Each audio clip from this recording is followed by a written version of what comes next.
Okay, good evening, everyone. So I think this summary on acids and bases we have done in class already. So it will be helpful if you can start from your notebook where you have copied down this summary. Then we just continue on from there. Okay. Now, acids and bases are important groups of chemicals. Okay.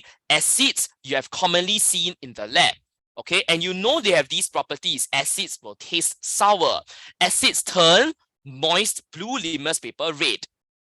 So how do you tell if something is acidic? What you can do is to place a piece of moist blue litmus paper into the solution. If the blue litmus paper turns red, then it's acidic. All right. Now, besides litmus, there are other indicators, particularly universal indicator. You need to know that universal indicator will turn red, orange, or yellow in acids, depending on pH. All right. And finally, the last physical property of acids is that they have a pH of less than 7. Now, something that we did not really focus in class, but we had done during our lessons. These are properties of acids, but they do not answer the important question, which is, what are acids? Okay. So if you recall, last year when we learned acids, we learned how to define the acids. Acid is a substance that produces H plus hydrogen ions when dissolved in water. All right. So the keyword here is hydrogen ions. Whenever you see H plus, you must associate it with an acid. Okay. Now, H plus ions are always produced by acids under the condition that they are dissolved in water. So how do you know if something is dissolved in water or not? The question will tell you. The question will tell you whether something is dissolved in water. Something is dissolved in water if the state symbol is aqueous. All right. And this brings us to revise. What are the 3 acids that you have learned? Okay. Hydrochloric acid is HCl. All right. HCl in the aqueous state, meaning when it's dissolved in water, forms H plus. That's how you know it's an acid, because it forms H plus. All right. Now, besides H plus, what is the second thing that is formed? So looking at the formula, you can tell, right? It's HCl. If H has already come out as H plus, clearly the Cl must be a minus. This follows the principle that the plus and the minus charges within a compound must be balanced. If there's H plus, there must be another minus somewhere. In this case, Cl minus. So this is hydrochloric acid, HCl. All right. Importantly, we have gone through this before. It produces H plus and Cl minus. Now, Cl minus is called the chloride. And this is important for today because we are going to go through salt preparation later on. The idea is hydrochloric acid is the acid that forms the chloride. So if I wanted to make magnesium chloride, chloride must come originally from hydrochloric acid. Okay, so at this juncture, can you please try to take down a definition of acids as well as the equation to show how HCl forms H plus. All right. Okay, so what this equation shows us is that hydrochloric acid forms H plus and Cl minus. Cl minus is called chloride. That's why the salt formed by hydrochloric acid must have chloride in the name. All right. Next, let's go to sulfuric acid. Now, sulfuric acid is more complicated because sulfuric acid has H2SO4. It must still form H plus. Many students are confused and they start writing H2. It's not H2. It still forms H plus because that's the definition of an acid. However, since there are 2 hydrogens, it will form 2 times the H plus. And the other portion is SO4. What's left is SO4, right? And in this case, the charge on SO4 must be negative. But how negative will it be? if you look at the fact that there's 2H plus, that's 2 plus. So sulfate must be 2 minus. Okay, so it's SO4 2 minus, which is of course called sulfate. So this is again important. It tells us that the salt that is formed from sulfuric acid must be called sulfate. For example, magnesium sulfate, zinc sulfate, copper 2 sulfate. So long as you had started with sulfuric acid, it will form the sulfate salt.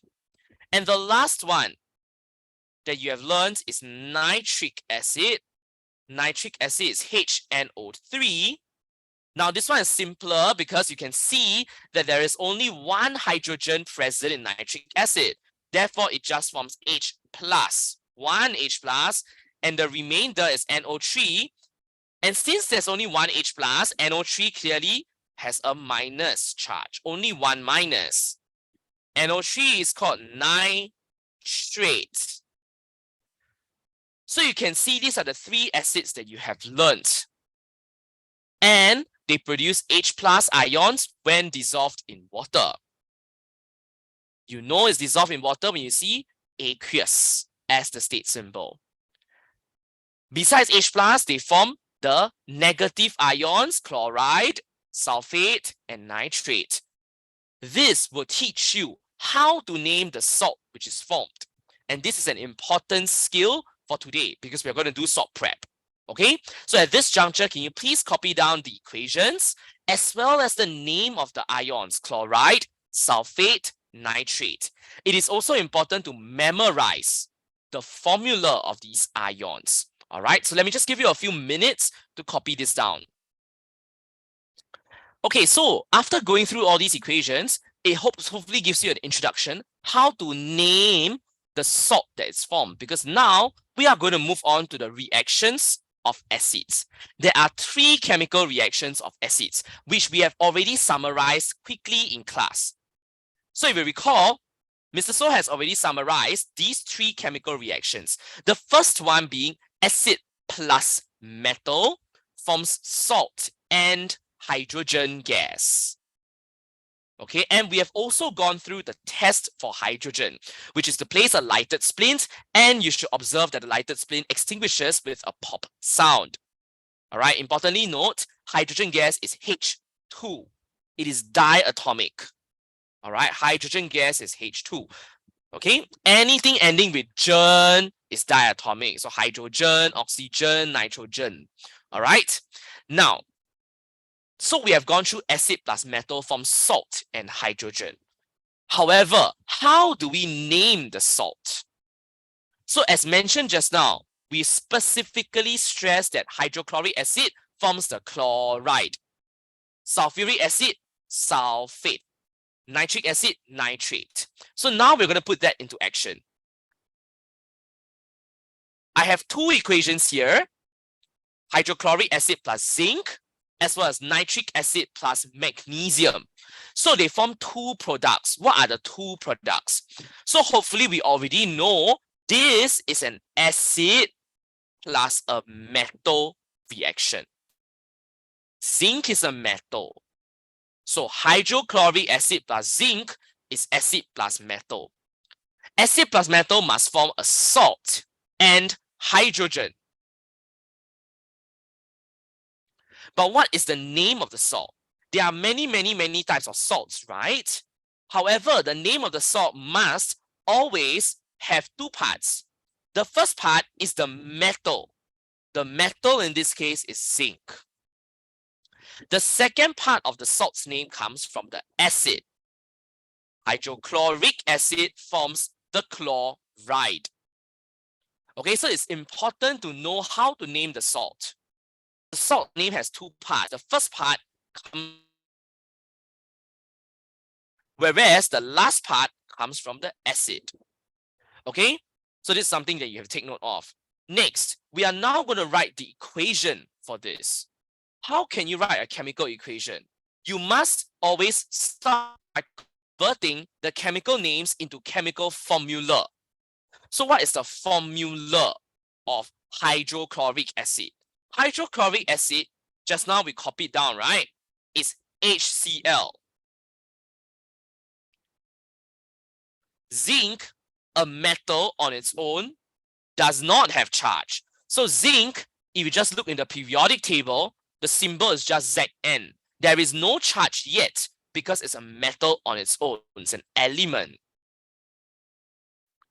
All right. So HCl plus Zn forms zinc chloride and hydrogen. Hydrogen, I've stressed gen, must be diatomic. So it's H2. Do not rush into doing this. Many of you just write H, but hydrogen is diatomic, H2. Now, the difficult to write one is always the salt. You need to be careful with charges. Now, salts are ionic compounds. They have positive and negative ions inside them. So you need to be familiar with the charge. So in this case, zinc, ion, chloride, ion. You need to know, are they plus or are they minus? So this really comes from your knowledge of the formula of the ions. All right. Now, zinc ion, the zinc ion is always Zn2+. So the zinc ion always has a 2+ charge. This is what you must memorize. Chloride, on the other hand, is a negative ion. Chlorine, Cl, is found in group 7. Because it's in group 7, it has 7 valence electrons. So it will gain 1 more valence electron. Therefore, minus charge, Cl minus. So combining the two, clearly the formula is not just ZnCl. The formula to balance out the positive and negative charges, 2+ and 1- must be balanced out by having 2 chloride ions for 1 Zn2+ ion. Therefore, ZnCl2. So you notice that for the salt, I will always write the positive and negative charges out.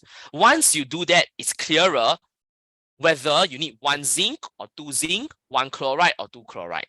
In this case, 1 zinc and 2 chlorides. Now, once you have done that, all you need to do is to balance the equation. Because all the formula are correct already. Now it's just time to balance the equation. Make sure that there's an equal number of each atom on both sides. So quite clearly, to balance it out, I need to put 2 in front of HCl. Why? Because I need 2 hydrogens to form H2.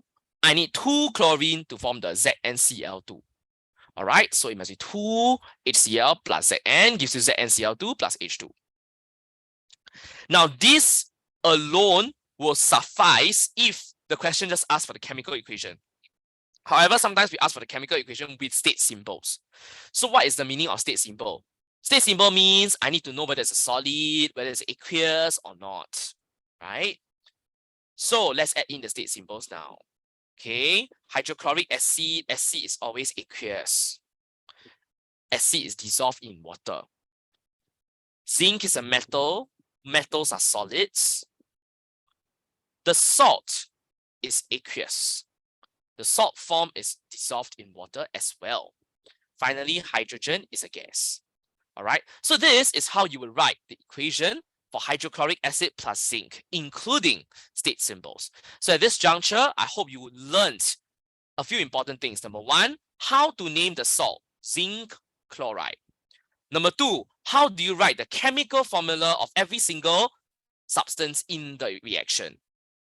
Particularly for the salt, you need to write out the positive charge on the ion, the negative charge on the ion. Finally, how to balance the equation and also to add in the state symbols. All right. Okay, so we have just finished the equations for acid plus metal. So we just now did hydrochloric acid plus zinc. Okay, that forms zinc chloride and hydrogen. Nitric acid plus magnesium forms magnesium nitrate and hydrogen. All right, so the equation for the second reaction is already given there. Okay, just take note that nitrate is a polyatomic ion. So NO3, there's N, then there's 3O. Okay, so this one is an ion with many atoms. Therefore, you need a bracket around it if you have 2 or more of this ion. All right. Okay, so we are now going to move on to the next category of reaction. So as you can see, I have two more equations below, but now it starts to look a bit different because it's no longer acid plus metal. It's quite clear that it's not acid plus metal because you see the words hydroxide and oxide. All right, so you have sodium hydroxide, magnesium oxide. So these are metal oxides and hydroxides. So when you have metal oxides and hydroxides, these are bases. The oxide and the hydroxide is a clue that this is a base. Therefore, this is acid plus base. It is no longer the same reaction as just now, acid plus metal. This is acid plus base. So acid plus base forms two products again, and these two products are salt and water. So water is easy. Again, the difficulty is with the salt. You need to be able to name the salt. Okay, so sulfuric acid plus sodium hydroxide. What is the salt going to be called? So we again use the same principle as just now. The salt's name begins with the metal. Okay, look for the metal in the equation. So you have to remember, what is a metal's name like? A metal's name usually ends with IUM, ium, magnesium, calcium, sodium. These are metals, right? So in this case, sodium is the metal. The next part of the salt's name comes from the acid. So sulfuric acid forms the sulfate. So the salt formed is sodium sulfate. All right. So that's how you work out the salt's name. Now, this is considered straightforward. However, the reverse is more difficult. If I tell you that I'm making sodium sulfate, to make sodium sulfate, I must have started with sulfuric acid and sodium hydroxide. All right. So the reverse thinking is more difficult, but the reverse thinking is what is often tested. So you need to know from the salt's name, how do you work backwards? You work backwards by working out, oh, it's sodium, therefore I can use sodium hydroxide. It's sulfate, therefore I can also start with sulfuric acid. All right. So now that you have already figured out the names of the products, writing the equation becomes easy. Okay, so again, it doesn't run away from the various acids you have learned. So you have only learned 3 acids: hydrochloric acid, nitric acid, sulfuric acid. So sulfuric acid is H2SO4. All right. So this one you got to memorize. H2SO4 is sulfuric acid. Okay. Now, sodium hydroxide is the next one. So you need to know what is hydroxide, what is sodium. Look in the periodic table. Sodium is Na. Na is in group number 1. If it's in group number 1, it has 1 valence electron. It loses the 1 valence electron to form Na+. Hydroxide, OH minus.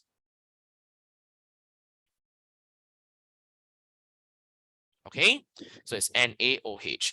Now you realize that with practice, you become better and better at this. Okay, that's why it's important to practice chemistry. That's why we are going through this again and again, so that you remember there's Na+, OH minus. So the same applies to sodium sulfate. Sodium is Na+, sulfate is SO4, 2 minus. So again, this tells you that, okay, it's not just NaSO4. Some of you love to write this. It's not. There must be 2 sodiums to balance out the 2 minus on the sulfate. So it's Na2SO4 plus H2O.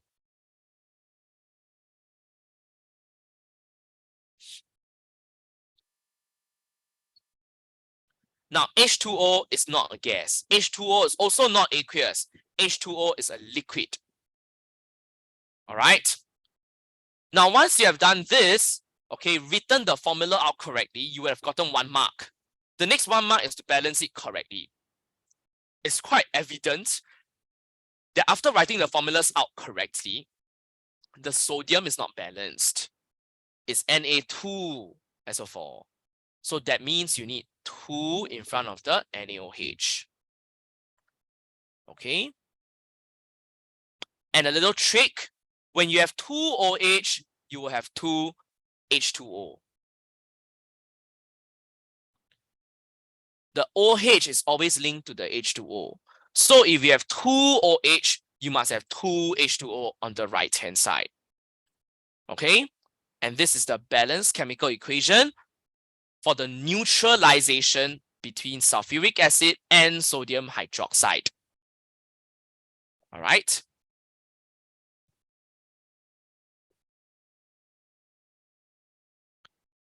Now, we have a next equation below, which is nitric acid plus magnesium oxide. Now, this time around is oxide, not hydroxide. So I would like you to try out to figure out what is the salt going to be called, as well as to try to write the chemical formula and hence the whole equation out for me. All right, so let's start on that now. So you would have realized that acid plus metal hydroxide, acid plus metal oxide, these are neutralization reactions. Okay, so you recognize what is neutralization. Now, neutralization, we can test you on a number of things.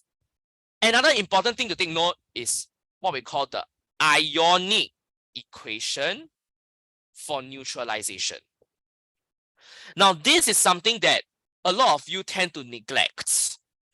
What we had written just now is a chemical equation, H2SO4 plus 2 NaOH. This is a chemical equation. All right? Meaning, you have written the full formula out, H2SO4, NaOH. These are full formula. Ionic equation is like a summary, a summarized version of the reaction. And the ionic equation for neutralization can memorize because it's just H plus OH minus forms H2O. Now, this applies when it's an acid plus an alkali. Alkali means it's a soluble hydroxide. Now, not all hydroxides dissolve in water. So this ionic equation works when the alkali can dissolve in waters. For example, sodium hydroxide. Okay, so this ionic equation you can memorize. H plus OH minus forms H2O. Okay, that's neutralization's ionic equation. Now, another important thing about neutralization is that neutralization releases heat energy to the surroundings. So if you were to plot temperature against, let's say, volume of acid that you add, you will realize that you will get this graph. It goes up, you plot points, plot points, plot points, plot points, then you plot points, plot points, plot points, right? And then you draw two straight lines that intersect each other. This one we have done before in the TYS. Some of you didn't know what's the meaning of two intersecting straight lines. This is the meaning of two intersecting straight lines. All right. When you add acid to alkali, the temperature go up. But it doesn't go up forever. It reaches a certain maximum point. Why? The certain maximum point is where neutralization is complete. So at this volume of acid, where the temperature is the maximum, where the two straight lines intersect each other, this is where neutralization is complete. Okay, so you have done this before in the TYS, I think 2015 TYS, where they ask you to plot points and draw two lines, right, to intersect each other. The intersection point is where neutralization is complete. Okay, so just take note of this. Now, beyond testing you on how the temperature changes during neutralization and getting you to draw the graph, something else that we can test you on is, of course, what is the change in the color of universal indicator? Now, this is where you need to be quite careful. All right. By right, neutralization means it should turn universal indicator to green because the final product is water. Water is neutral. Green color with universal indicator. However, you need to read the question carefully. Sometimes they will say, oh, I have added excess sulfuric acid. If I added excess sulfuric acid, too much sulfuric acid means it's no longer neutral, right? So, for example, over here in this graph, if I add too much acid, this is excess acid. excess acid means universal indicator should turn red at this point. That means past the point at which neutralization is complete, the universal indicator should turn red. Okay? So just take note, got to read the question. If they say excess sulfuric acid was added, then clearly the indicator must turn red because you have added too much acid. Okay?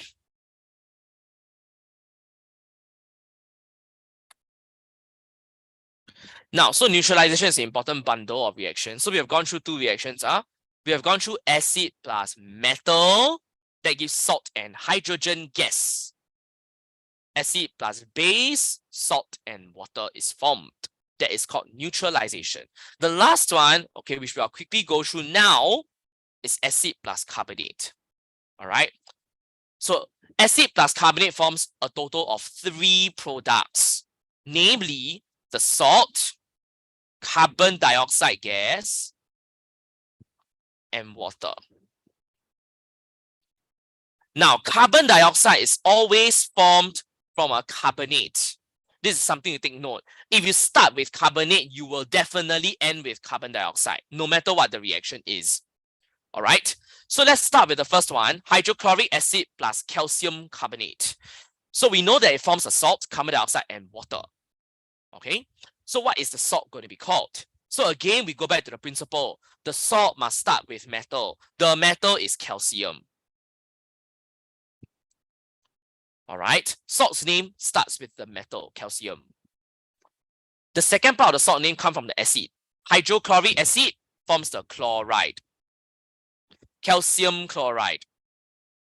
All right.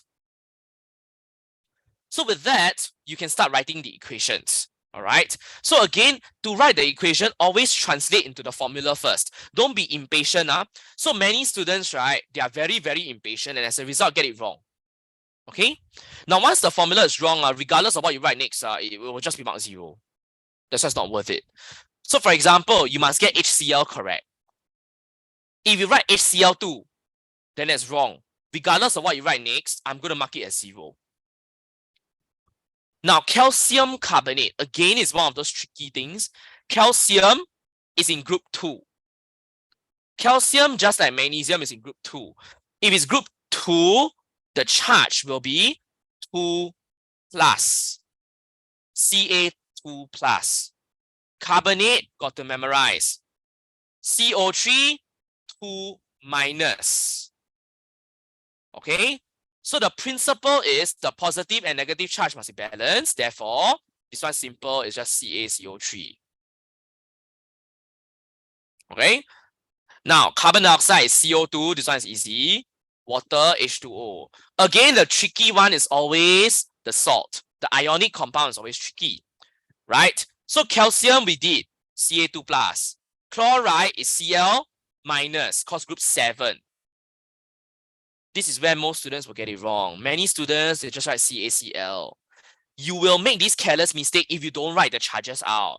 If you write the charges out, you realize that, oh, calcium is 2 plus, Cl is 1 minus. Therefore, you need to have CaCl2. Okay, so please don't be impatient. It's not so easy like it seems. Okay, of course, with practice, it becomes very straightforward. Now, so once you have written all the formula out, that's 1 mark already. The second mark is the balancing. You got to balance the equation. So how do you balance the equation? Okay, so let's have a think about this equation. Okay, then Danish, can I invite you to try again?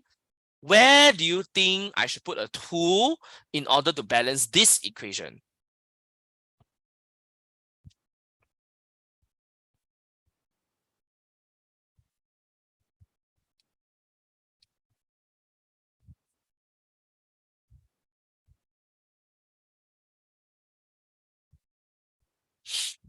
So again, Danisha, the idea to balance is to ensure the number of atoms is the same, right?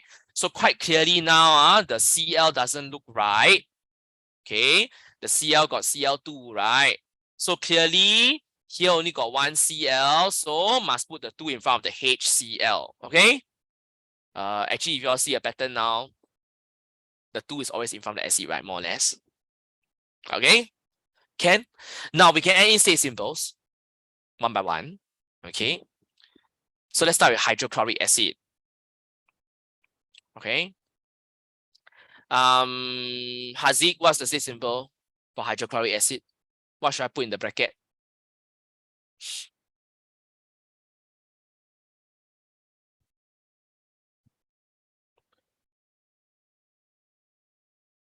Okay, AQ. Very good, aqueous. Y'all might think, wow, so simple, right? But actually, when I'm marking your TYS, many of you, right, you will ask, what is the meaning of aqueous? The meaning of aqueous really means dissolve in water. Okay, calcium carbonate is a solid. This one will be told to you in the question. All right. Now the salt is also aqueous. Carbon dioxide is a gas. Finally, water is a liquid. Now, water is a liquid. You have to try to remember. Okay. All right. Finally, let's go to the last equation. Then we'll quickly move on to salt prep. Okay, and we will continue the rest tomorrow. Okay, so sulfuric acid plus copper 2 carbonate. All right. So again, got to think through, right? This is acid plus carbonate. Form salt, carbon dioxide gas, and water. So what is the salt going to be called? So again, we need to have principles here. The principle is that, okay, the salt's name starts from the metal. The metal is copper. But we don't just write copper. You must write the 2. For metals, some metals, you will see these Roman numerals after the name. You must copy the Roman numeral. Okay? So it's copper 2. And because you use sulfuric acid, it's sulfate. Copper 2 sulfate. Okay? So copper 2 sulfate is the salt form. So we have H2SO4 is sulfuric acid. Now, what is the 2 for? The 2 tells you the charge. Cu2 plus. 2 means 2 plus. Okay? Carbonate is CO3, 2 minus. So it's CuCO3. Okay, Cu, you must look at the periodic table. Copper is Cu. Okay, the symbol. So again, copper 2 sulfate, Cu2 plus, copper 2 is Cu2 plus, sulfate SO4 2 minus. So CuSO4 plus CO2 plus H2O. Okay, so don't get confused with the Roman numeral 2. The Roman numeral 2 tells you the charge. 2 plus. It's not that there's 2 copper, but the 2 in this case means 2 plus charge. Okay? Now this is really useful because it tells you that if I want to make copper 2 sulfate, I could have started from sulfuric acid and copper 2 carbonate. Okay? So that's how you write chemical equations.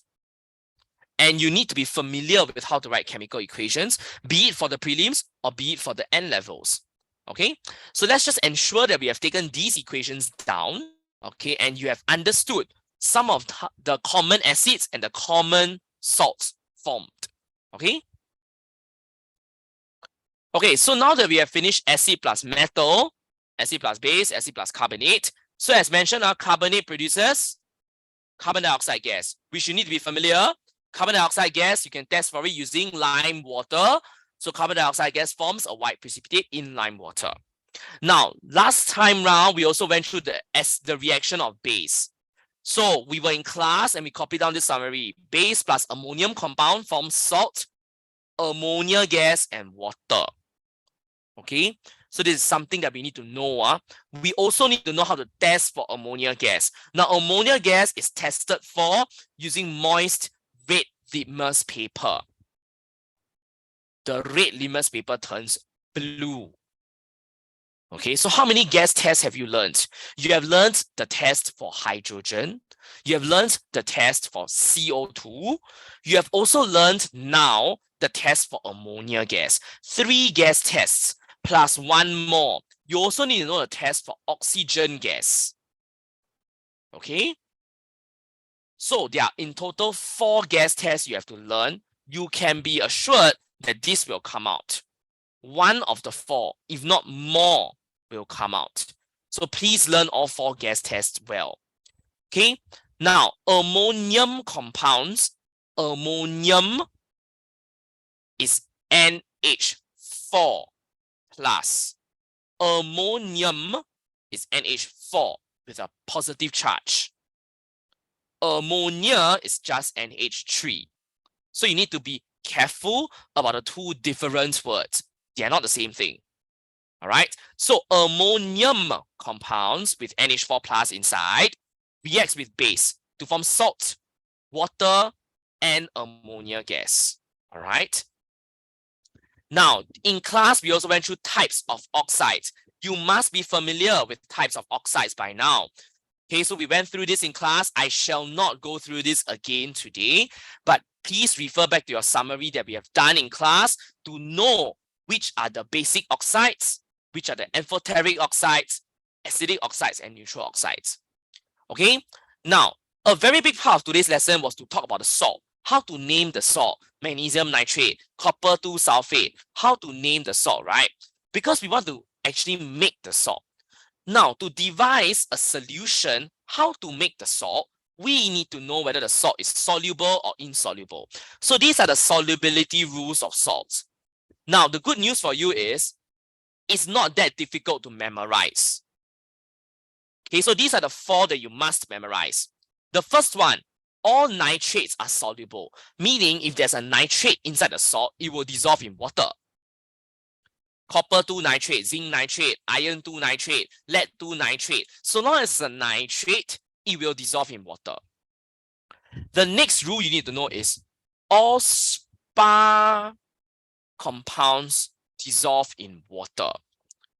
Sodium, potassium, ammonium. So long as the compound contains either sodium, potassium, or ammonium, it's soluble in water. So sodium hydroxide, sodium chloride, potassium carbonate. So long as there's these ions, sodium, potassium, or ammonium, it will be soluble. Okay, so please try to take this down so that it refreshes your memory. So the first two rules, all nitrates are soluble. Second one, all spar compounds are soluble. The third rule has to do with chloride. Chloride is Cl minus. Let's recall. All chlorides are soluble in water except Ls. L is lead 2 chloride. S is silver chloride. So lead 2 chloride and silver chloride are insoluble in water. They do not dissolve.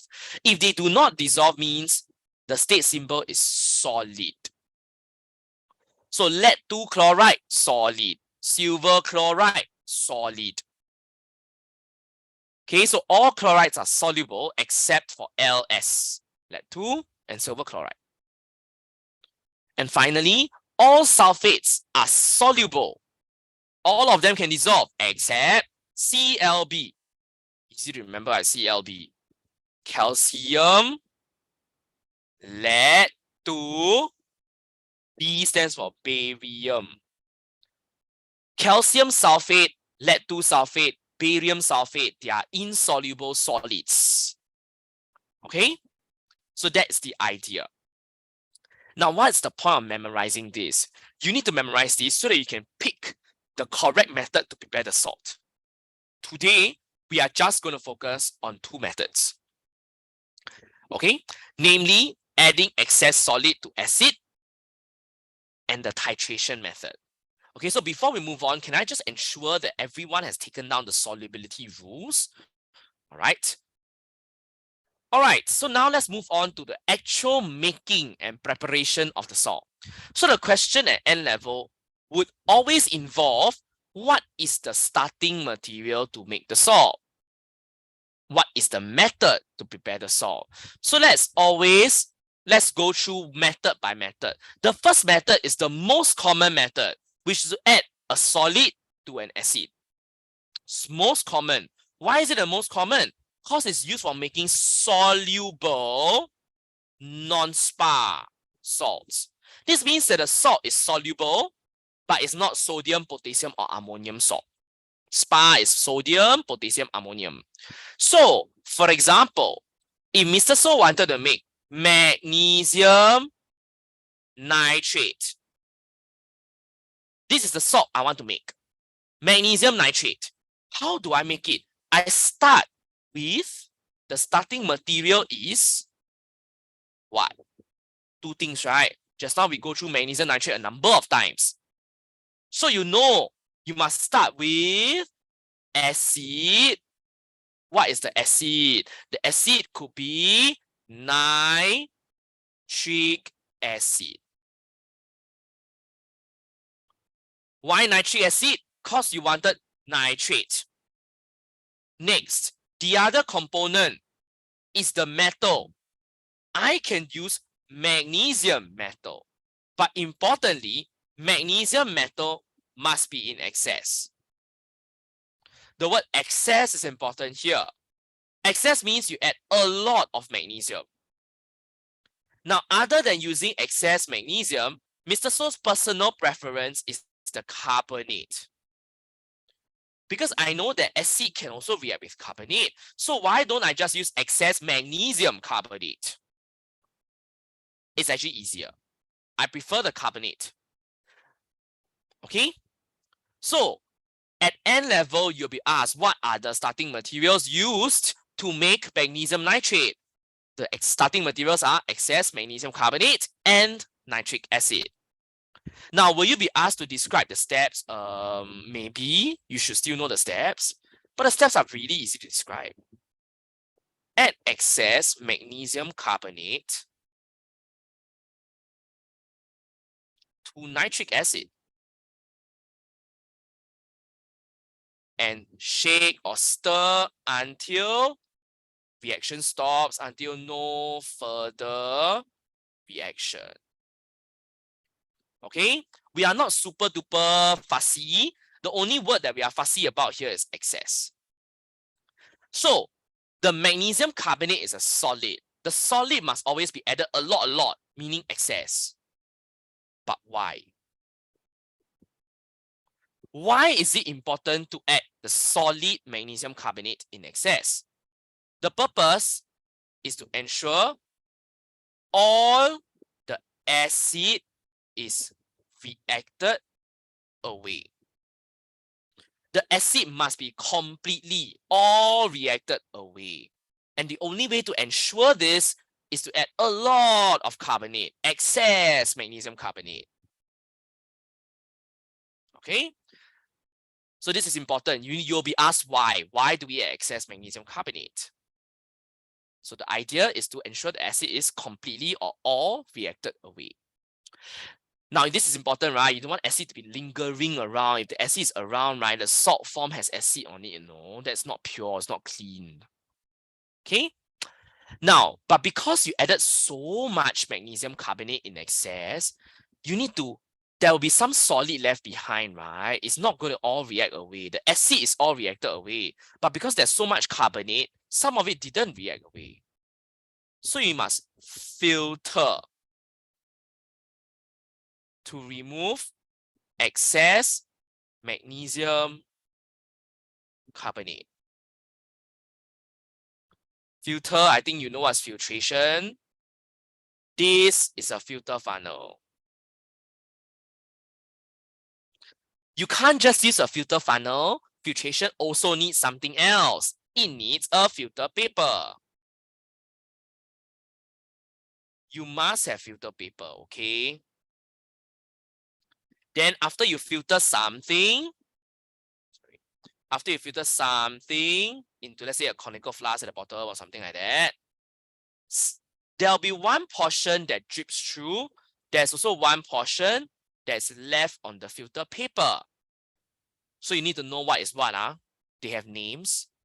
The one that is on the filter paper is called the residue, which is solid. And the one that goes through the filter paper is called a filtrate. It's a solution. Okay, so this is a quick revision of filtration. Filtration, you need a filter paper and filter funnel. The solid that's left on the filter paper is called the residue. And the solution that flows through is called the filtrate. So how to remember? Residue remain on the filter paper. Filtrate, F, flows through the filter paper. Okay? So then you could ask yourself, okay, so I want magnesium nitrate, right? I'm making magnesium nitrate. Where's magnesium nitrate? Magnesium nitrate is soluble. If it's soluble, this is where your salt is. The salt is in the filtrate. How do you get crystals out? Now, this is what the N level will test. You need to heat the solution until saturated.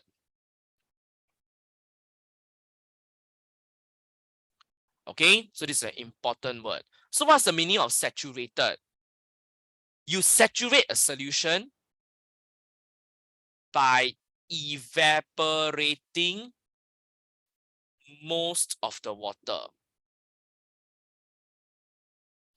By heating it, you are evaporating most of the water away. So no more solid can dissolve. Because there's so little water left, no more solid can dissolve. You need water to dissolve stuff. If the water has evaporated away, then you cannot dissolve something more.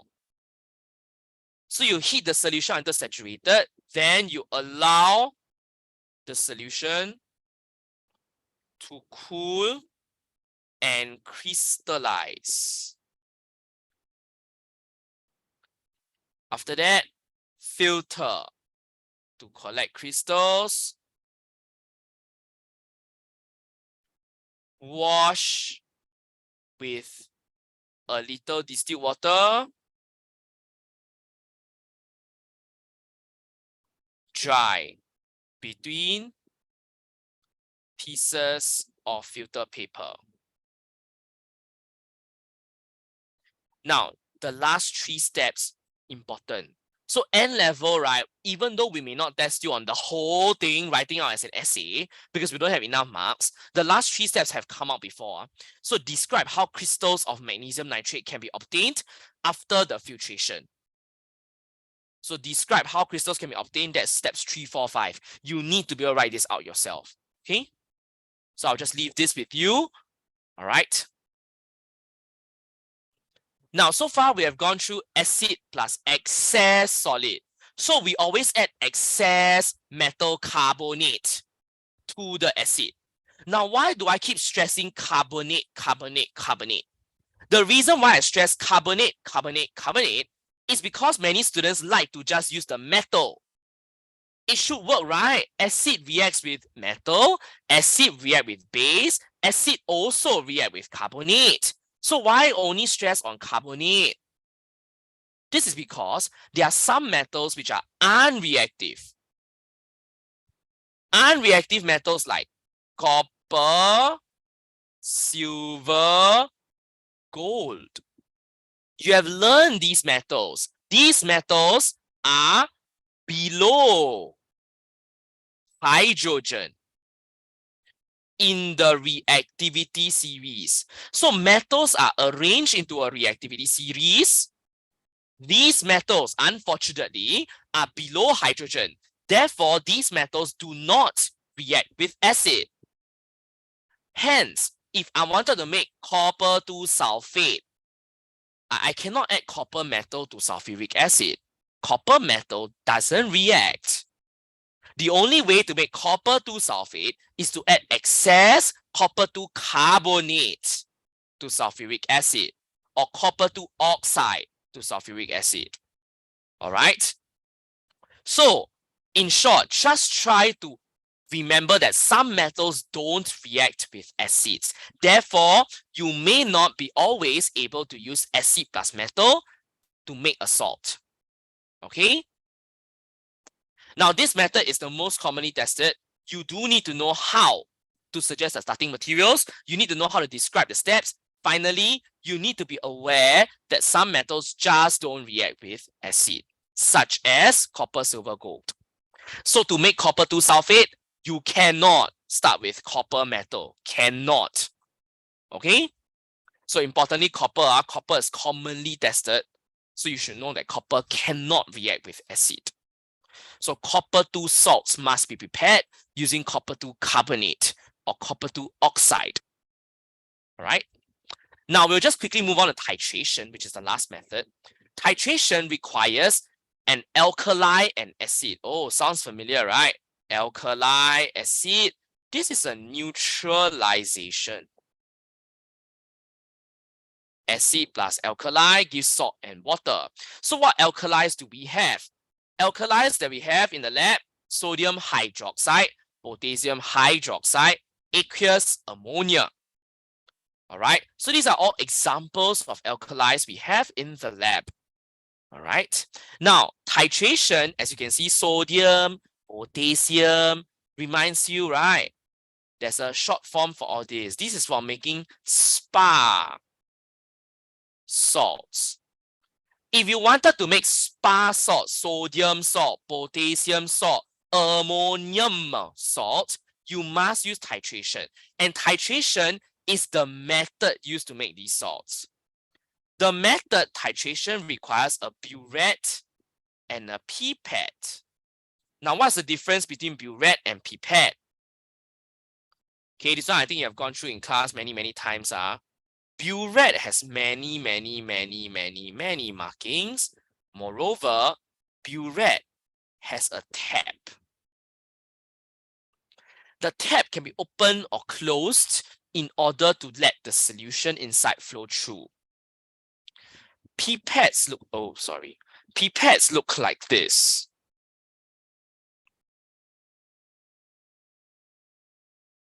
And pipettes have only one marking. All right, so burettes and pipettes are different. Now pipettes, because they have only one marking, they will measure a fixed volume of solution. And this fixed volume is always 25.0 cm3.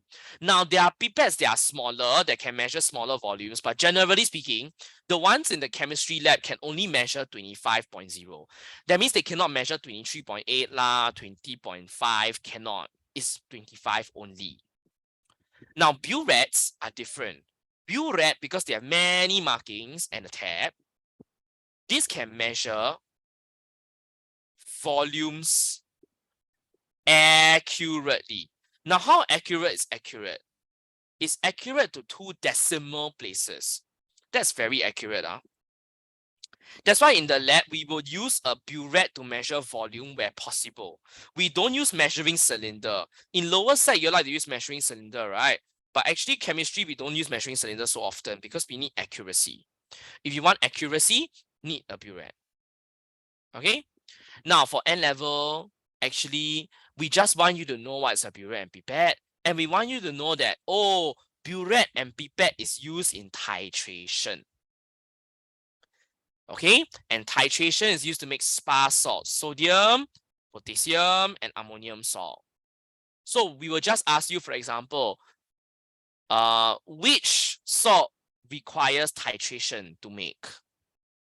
The salt that requires titration is sodium salts, potassium salts, and ammonium salts.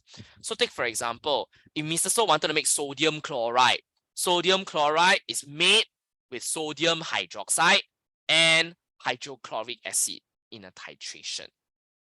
Titration needs burette and pipette, okay, which are different pieces of apparatus. Okay, Ken? So let's just pause here first for you to take down these things. Okay, so today we have actually gone through the reactions of acids. So acid plus metal, acid plus base, acid plus carbonate. Okay, we have also done a revision of how to write chemical equations. We have also done a revision of 2 methods to make salts. The first method is adding excess solid to acid. The second method is titration. Okay, so titration specifically is to make spa salts only, sodium, potassium, ammonium salts. It needs to be read and prepared. All right. Now, what's important now is that these notes are in one note. I would really, really like to encourage all of us to actually revise thoroughly using the notes from Sec 3 until now, as well as whatever summaries you have in one note. All right. Please don't try to do last minute work. Okay, there is quite a fair bit of content to learn, but if you learn the content, you will do very well. That's usually expected of a science exam. All right, now tomorrow we will continue with the last method, which is precipitation. Finally, we will move on to bonding and organic chem, which is a very, very quick revision for tomorrow. Okay, and that concludes our lesson for today. Thank you.